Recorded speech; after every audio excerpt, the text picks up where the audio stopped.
ಸಾಮಾಜಿಕ ಕೆಲಸಗಳಿಗಾಗಿ ತೆರೆದಿರುವಂಥ ಒಂದು ಟ್ರಸ್ಟ್ ಆಗಿದೆ.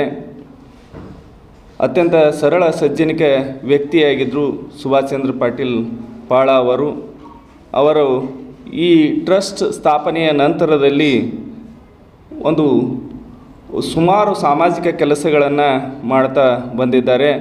ಇದರ ಧ್ಯೇಯೋದ್ದೇಶಗಳು ಅಂದರೆ ಆರ್ಥಿಕವಾಗಿ ಹಿಂದುಳಿದ ಮಕ್ಕಳಿಗೆ ಒಂದು ಶಿಕ್ಷಣವನ್ನು ಒದಗಿಸುವಂಥದ್ದು, ಕ್ರೀಡಾಪಟುಗಳಿಗೆ ಆರ್ಥಿಕವಾಗಿ ಹಿಂದುಳಿದಿರುವಂಥ ಕ್ರೀಡಾಪಟುಗಳಿಗೆ ಧನ ಸಹಾಯವನ್ನು ಒದಗಿಸುವಂಥದ್ದು, ಸಾಹಿತಿಗಳ ಪುಸ್ತಕಗಳನ್ನು ಪ್ರಕಾಶನ ಮಾಡಿ ಅವರಿಗೆ ಪ್ರೋತ್ಸಾಹಿಸುವಂಥದ್ದು, ವಿಕಲಚೇತನರು ಹಾಗೂ ಅನಾಥ ನಿರ್ಗತಿಕ ಮಕ್ಕಳಿಗೆ ಏನಾದರೂ ಪೋಷಿಸುವಂಥದ್ದು, ಅದರ ಜೊತೆಗೆ ಸ್ವಸ್ಥ ಸಮಾಜ ಕಟ್ಟಲಿಕ್ಕೆ ದುಡಿದವರಿಗೆ ಗುರುತಿಸಿ ಪ್ರಶಸ್ತಿ ಪುರಸ್ಕಾರದಿಂದ ಗೌರವಿಸುವಂಥದ್ದು ಮತ್ತು ಸಮಾಜ ನಿರ್ಮಾಣ ಮಾಡಿದ ವಚನಕಾರರ ಆಸೆಯ ಸಾಕಾರಗೊಳಿಸುವಂಥದ್ದು, ವಿಶ್ವ ಭಾತೃತ್ವ ವಿಶ್ವ ಮಾನವ ಪರಿಕಲ್ಪನೆಯಿಂದ ಶಾಂತಿಯುತವಾಗಿರುವಂಥ ಒಂದು ಸಮಾಜದ ನಿರ್ಮಾಣ ಮಾಡುವಂಥದ್ದು, ನಿರ್ಗತಿಕರಿಗೆ ಬಡವರಿಗೆ ಮದುವೆ ಮಾಡಿಸಿ ಅವರ ಬದುಕಿಗೆ ನೆರವಾಗುವಂಥದ್ದು, ನಾಗರಿಕ ಸಮಾಜ ನಿರ್ಮಾಣ ವ್ಯಕ್ತಿತ್ವ ನಿರ್ಮಾಣ ಮಾಡಲಿಕ್ಕೆ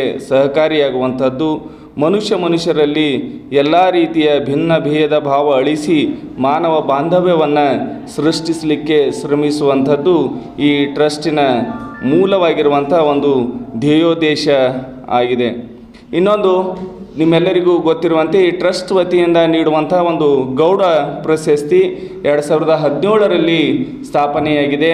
ಆ ಪ್ರಶಸ್ತಿ ಇಡೀ ರಾಜ್ಯ ಮಟ್ಟದ ಪ್ರಶಸ್ತಿಯಾಗಿ ಮತ್ತು ಎಲ್ಲರ ಮೆಚ್ಚುಗೆಯನ್ನು ಪಡೆದಿರುವಂಥದ್ದು.